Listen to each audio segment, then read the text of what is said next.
ಕರ್ನಾಟಕ ಅನ್ನೋ ಯೋಜನೆ ಕರ್ನಾಟಕ ಸರ್ಕಾರ ಅಜೀಂ ಪ್ರೇಮ್ಜಿ ಫೌಂಡೇಶನ್ ಜೊತೆಗೆ ಕೊಲಾಬ್ರೇಟ್ ಮಾಡಿಕೊಂಡು ಡಿಸೈನ್ ಮಾಡ್ತಾ ಇರೋದು. ಸೊ ಈ ಅಜೀಂ ಪ್ರೇಮ್ಜಿ ಸ್ಕಾಲರ್ಶಿಪ್ ಆ್ಯಕ್ಚುಲಿ 3 ವರ್ಷದಿಂದ 19 ರಾಜ್ಯಗಳು ಮತ್ತು 2 ಕೇಂದ್ರಾಡಳಿತ ಪ್ರದೇಶಗಳಲ್ಲಿದೆ, ಕರ್ನಾಟಕ ಕೂಡ ಒಂದು.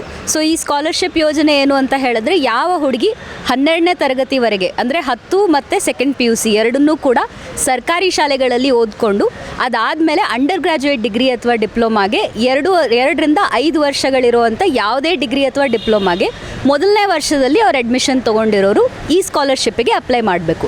ಸೊ 2026ನೇ ವರ್ಷಕ್ಕೆ ಅವರು ಇದೇ ವರ್ಷದಲ್ಲಿನೇ ಫಸ್ಟ್ ಇಯರ್ ಡಿಗ್ರಿ ಅಥವಾ ಡಿಪ್ಲೊಮಾಗೆ ಅವ್ರು ಅಡ್ಮಿಷನ್ ತೊಗೊಂಡಿದ್ರೆ ಅವರು ಈ ಸ್ಕಾಲರ್ಶಿಪ್ಗೆ ಎಲಿಜಿಬಲ್ ಆಗ್ತಾರೆ ಮತ್ತು ಅವರು ಅಪ್ಲೈ ಮಾಡಬೇಕು ಅಂತ. ಸೊ ಅಜೀಂ ಪ್ರೇಮ್ಜಿ ಸ್ಕಾಲರ್ಶಿಪ್ದು ವಿಂಡೋ ಆಲ್ರೆಡಿ ಓಪನ್ ಇದೆ. 10ನೇ ತಾರೀಕು ಆಗಸ್ಟಿಂದ ಸ್ಟಾರ್ಟ್ ಆಗಿದೆ. 10ರಿಂದ 31ನೇ ತಾರೀಕು ಆಗಸ್ಟ್ವರೆಗೆ ಈ ವಿಂಡೋ ಓಪನ್ ಇರುತ್ತೆ. ಸೊ ಎಲ್ಲ ಅರ್ಜಿಗಳನ್ನು ಅವ್ರು ಆನ್ಲೈನ್ ಪೋರ್ಟಲ್ನಲ್ಲಿ ಅಜೀಂ ಪ್ರೇಮ್ಜಿ ಸ್ಕಾಲರ್ಶಿಪ್ಪಿನ ಆನ್ಲೈನ್ ಪೋರ್ಟಲ್ನಲ್ಲಿ ಅವ್ರು ಹೋಗಿ ಅಪ್ಲೈ ಮಾಡಬೇಕು ಅಂತ. ಸೊ ಇದಕ್ಕೆ ಯಾವುದೇ ಥರದ ಸೆಲೆಕ್ಷನ್ ಪ್ರಾಸೆಸ್ ಇರೋದಿಲ್ಲ. ನಾವು ಕೇಳ್ತಾ ಇರೋದು ಒಂದು 6 ಡಾಕ್ಯುಮೆಂಟ್ಗಳಿರುತ್ತೆ. ಈ 6 ಡಾಕ್ಯುಮೆಂಟ್ಗಳು ಎಲ್ಲ ಸ್ಟೂಡೆಂಟ್ಸ್ ಜೊತೆಗೂ ಇರುತ್ತೆ. ಅವರು ಈ 6 ಡಾಕ್ಯುಮೆಂಟ್ಸ್ನ ಕರೆಕ್ಟಾಗಿ ನಮ್ಮ ಡಾಕ್ಯುಮೆಂಟ್ ಗೈಡ್ಲೈನ್ಸ್ನ ಓದ್ಕೊಂಡು ಅದರ ಪ್ರಕಾರ ಆನ್ಲೈನ್ ಅಪ್ಲಿಕೇಶನ್ ಅವ್ರು ಹಾಕಿದ್ರು ಅಂತ ಹೇಳಿದ್ರೆ ಈ ಸ್ಕಾಲರ್ಶಿಪ್ ಮೆರಿಟ್ ಮೇರೆಗೆ ಇಲ್ಲ, ಅಥವಾ ಯಾವುದೇ ಪರ್ಟಿಕ್ಯುಲರ್ ಕಾಸ್ಟ್ ಅಥವಾ ಕಮ್ಯುನಿಟಿ ಅಥವಾ ರಿಲಿಜನ್ ಮೇರೆಗೂ ಇಲ್ಲ. ಅವ್ರಿಗೆ ಎಷ್ಟೇ ಕಡಿಮೆ ಮಾರ್ಕ್ಸ್ ಬಂದಿದ್ರೂ 12ನೇ ತರಗತಿ ತನಕ ಅವ್ರು ಪಾಸ್ ಆಗಿದ್ದರೆ ಸಾಕು. ಈಗ ಫಸ್ಟ್ ಇಯರ್ನಲ್ಲಿ ಅವ್ರು ಅಡ್ಮಿಷನ್ ತೊಗೊಂಡಿದ್ದಾರೆ ಯಾವುದೋ ಒಂದು ಅಂಡರ್ ಗ್ರ್ಯಾಜುಯೇಟ್ ಡಿಗ್ರಿ ಅಥವಾ ಡಿಪ್ಲೊಮಾನಲ್ಲಿ ಅಂದರೆ ಅವರು ಈ ಸ್ಕಾಲರ್ಶಿಪ್ಪಿಗೆ ಅಪ್ಲೈ ಮಾಡ್ಬೋದು. ಡ್ರಾಪ್ ಔಟ್ ಆಗಿರ್ತಾರೆ, ಸಪ್ಲಿಮೆಂಟ್ರಿ ಎಕ್ಸಾಮ್ ಬರೆದಿರ್ತಾರೆ, ಈ ಥರ ಸ್ಟೂಡೆಂಟ್ಸ್ ಕೂಡ ಅವರಿಗೆ ಎಜುಕೇಷನ್ ಮೇಲೆ ಇಂಟ್ರೆಸ್ಟ್ ಇದೆ ಅಂತ ಹೇಳಿ ಅವ್ರು ಕಂಟಿನ್ಯೂ ಮಾಡ್ತಾಯಿದ್ರೆ ಅಂಥ ಸ್ಟೂಡೆಂಟ್ಸ್ ಎಲ್ಲರೂ ಈ ಸ್ಕಾಲರ್ಶಿಪ್ಗೆ ಅಪ್ಲೈ ಮಾಡ್ಬೋದು. ಅರ್ಹತೆ ಮೀಟ್ ಆದರೆ ಮತ್ತು ಡಾಕ್ಯುಮೆಂಟ್ಸ್ ಎಲ್ಲ ಗೈಡ್ಲೈನ್ಸ್ ಪ್ರಕಾರ ಸಬ್ಮಿಟ್ ಮಾಡಿದರೆ ಅವರಿಗೆ ಈ ಸ್ಕಾಲರ್ಶಿಪ್ ಸಿಗುತ್ತೆ. ಈ ಸ್ಕಾಲರ್ಶಿಪ್ ಯೋಜನೆ ಏನಿದೆ ಅಂತ ಹೇಳಿದ್ರೆ ವರ್ಷಕ್ಕೆ 30,000 ಅವರ ಅಂಡರ್ ಗ್ರ್ಯಾಜುಯೇಟ್ ಡಿಗ್ರಿ ಅಥವಾ ಡಿಪ್ಲೊಮಾಗೆ. ಅಂದರೆ ಈಗ ಅವರು 3 ವರ್ಷದ ಯಾವುದೋ ಒಂದು ಅಂಡರ್ ಗ್ರ್ಯಾಜುಯೇಟ್ ಡಿಗ್ರಿ ಮಾಡ್ತಾ ಇದ್ದಾರೆ ಅಂದರೆ ಅವರಿಗೆ ಪ್ರತಿ ವರ್ಷಕ್ಕೆ 30,000 ಟೋಟಲಾಗಿ 90,000 ಈ ಥರ ಸಿಗುತ್ತೆ.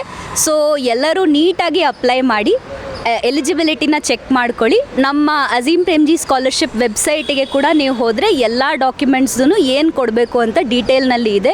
ನಮ್ಮ ಯೂಟ್ಯೂಬ್ ಚಾನಲ್ ಇದೆ, ಇನ್ಸ್ಟಾಗ್ರಾಮ್ ಚಾನಲ್ ಇದೆ. ಓಕೆ, ಡಾಕ್ಯುಮೆಂಟ್ಸ್ ಏನೇನು ಕೊಡಬೇಕು ಅಂದರೆ ಪಾಸ್ಪೋರ್ಟ್ ಫೋಟೋ, ಆಮೇಲೆ ಆಧಾರ್ ಕಾರ್ಡ್, 10ನೇ ಮತ್ತು 12ನೇ ತರಗತಿಯ ಮೂಲ ಮಾರ್ಕ್ಶೀಟ್ನ ಪ್ರತಿ, ಮತ್ತು ನಿಮ್ಮ ಬ್ಯಾಂಕ್ ಪ್ರೂಫ್ ಬಂದು ಹುಡುಗಿಯ ಹೆಸರಿನಲ್ಲಿನೇ ಇರಬೇಕು.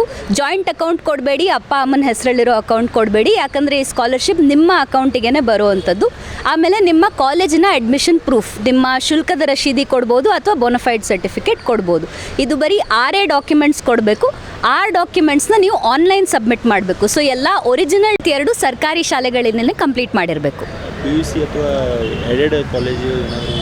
ಏಡೆಡ್ ಅಥವಾ ಪ್ರೈವೇಟ್ ಇದು ಈ ವರ್ಷಕ್ಕೆ ಅಂತ ಹೇಳಿ ಇದುವರೆಗೂ ಅಜೀಂ ಪ್ರೇಮ್ಜಿ ಸ್ಕಾಲರ್ಶಿಪ್ನ ಎಲಿಜಿಬಿಲಿಟಿ ಸರ್ಕಾರಿ ಶಾಲೆಗಳಲ್ಲಿ ಓದಿರೋ ಹೆಣ್ಮಕ್ಳಿಗೆ. ಸದ್ಯಕ್ಕೆ ಇದು ಇರೋದು ಗವರ್ಮೆಂಟ್ ಸ್ಕೂಲ್ ಸ್ಟೂಡೆಂಟ್ಸಿಗೆ ಸರ್. ಯಾಕೆ ಮೇಡಮ್, ಯಾಕೆ ಈ ರೀತಿ ಇದನ್ನು ಕೊಡಬೇಕು ಅಂತ ಫೌಂಡೇಶನ್ಗೆ ಕಾನ್ಸೆಪ್ಟ್? ಈಗ ಬೇರೆ ಸ್ಕಾಲರ್ಶಿಪ್ಸ್ ಅಂತ ನೋಡಿದರೆ ಅದಕ್ಕೆ ಮೆರಿಟ್ ಬೇಸ್ಡ್ ಇರುತ್ತೆ ಅಥವಾ ಯಾವುದೋ ಒಂದು ಪರ್ಟಿಕ್ಯುಲರ್ ಗ್ರೂಪಿಗೆ ಅಂತ ಲಿಮಿಟೆಡ್ ಇರುತ್ತೆ. ನಾವು ಆ ಥರ ಲಿಮಿಟೇಷನ್ ಮಾಡಿಲ್ಲ, ಎಲ್ಲರಿಗೂ ಓಪನ್ ಇಟ್ಟಿದ್ದೀವಿ. ಒಬ್ಬ ಹುಡುಗಿ 12ನೇ ತರಗತಿ ತನಕ ಸರ್ಕಾರಿ ಶಾಲೆಗಳಲ್ಲಿ ಓದ್ತಾ ಬಂದಿದ್ದಾಳೆ ಅಂತ ಹೇಳಿದ್ರೆ ಅವಳಿಗೆ ಇನ್ನೂ ಮುಂದೆ ಉನ್ನತ ಶಿಕ್ಷಣನ ಪರ್ಸ್ಯೂ ಮಾಡೋದಕ್ಕೆ ಅಂತ ಸಪೋರ್ಟ್ ಆಗಲಿ ಅಂತ ನಮ್ಮ ಸ್ಕಾಲರ್ಶಿಪ್ ಪ್ರೋಗ್ರಾಮ್ನ ನಾವು ಡಿಸೈನ್ ಮಾಡಿದ್ದೀವಿ. ರೂರಲ್ ಏರಿಯಾದಲ್ಲಿ ಎಷ್ಟು ಹೆಲ್ಪ್ ಆಗುತ್ತೆ ಇದು? ನಾವು ನೋಡಿರುವಂತೆ ರೂರಲ್ ಏರಿಯಾಸ್ನಲ್ಲಿನೇ ತುಂಬ ಮ್ಯಾಕ್ಸಿಮಮ್ ಸ್ಟೂಡೆಂಟ್ಸಿಗೆ ರೀಚ್ ಆಗಲಿ ಅಂತ ಡಿಸೈನ್ ಮಾಡಿರೋದು. ಈಗ ಹೋದ ವರ್ಷನೇ ಅಂತ ನೋಡಿದರೆ ನಾವು ಆಲ್ಮೋಸ್ಟ್ ಆಲ್ರೆಡಿ ಕರ್ನಾಟಕದಲ್ಲಿ 14,500 ಸ್ಟೂಡೆಂಟ್ಸ್ನ ಕವರ್ ಮಾಡಿದ್ದೀವಿ. ಈ ನೆಕ್ಸ್ಟ್ ಮಂತ್ನಲ್ಲಿ ಇನ್ನೂ 6,000 ಸ್ಟೂಡೆಂಟ್ಸ್ಗೆ ಕವರ್ ಮಾಡ್ತೀವಿ. ಸೊ 2025ನಲ್ಲಿ ಅಂತ ನೋಡಿದರೆ 20,000 ಹುಡುಗಿಯರಿಗೆ ಕರ್ನಾಟಕದಲ್ಲಿ ಈ ಸಪೋರ್ಟ್ ಸಿಗುತ್ತೆ. ಅಕ್ರಾಸ್ ಕಂಟ್ರಿ ಅಂತ ನೋಡಿದರೆ ಬರೀ ಹೋದ ವರ್ಷದಲ್ಲಿನೇ ನಾವು 1.7 ಲ್ಯಾಕ್ ಹುಡುಗಿಯರಿಗೆ ಕವರ್ ಮಾಡಿದ್ದೀವಿ. ಸೊ ಅಷ್ಟು ಜನ ಸ್ಟೂಡೆಂಟ್ಸ್ ಕೂಡ ಆಬ್ವಿಯಸ್ಲಿ ಸಿಟಿಗಳಲ್ಲಿ ಇಲ್ಲ ಅಲ್ಲ, ಅವರೆಲ್ಲ ಊರುಗಳಲ್ಲಿನೇ ಇರೋದು. ಸೊ ರೂರಲ್ ಸ್ಟೂಡೆಂಟ್ಸ್ದು ಆಕ್ಸೆಸಿಬಿಲಿಟಿ ಈ ಸ್ಕಾಲರ್ಶಿಪ್ಗೆ ಇದೆ, ಇನ್ನೂ ಹೆಚ್ಚಾಗಲಿ ಅಂತ ನಾವು ಟ್ರೈ ಮಾಡ್ತಾ ಇದ್ದೀವಿ. ಪ್ಲಾನ್ ಮಾಡಿರೋ ಪ್ರಕಾರ ಕಾನ್ಸೆಪ್ಟ್ ಸಕ್ಸಸ್ ಆಗ್ತಾ ಇದೆ. ಇನ್ನೂ ಕಲಿತಾ ಇದ್ದೀವಿ, ಇನ್ನೂ ಇಂಪ್ರೂವ್ ಮಾಡ್ತಾ ಹೋಗ್ತಾ ಇದ್ದೀವಿ. ಬಟ್ ಡೆಫಿನೆಟ್ಲಿ ರೂರಲ್ ಸ್ಟೂಡೆಂಟ್ಸ್ಗೆ ಇದು ಪ್ರಮೋಟ್ ಮಾಡ್ತಾ ಇದ್ದೀವಿ ನಾವು. ಹೆಚ್ಚಿನ ವಿಡಿಯೋಗಳಿಗೆ ಪ್ರತಿಧ್ವನಿ ಯೂಟ್ಯೂಬ್ ಚಾನೆಲ್ ಸಬ್ಸ್ಕ್ರೈಬ್ ಮಾಡಿ, ಬೆಲ್ ಐಕಾನ್ ಕ್ಲಿಕ್ ಮಾಡಿ.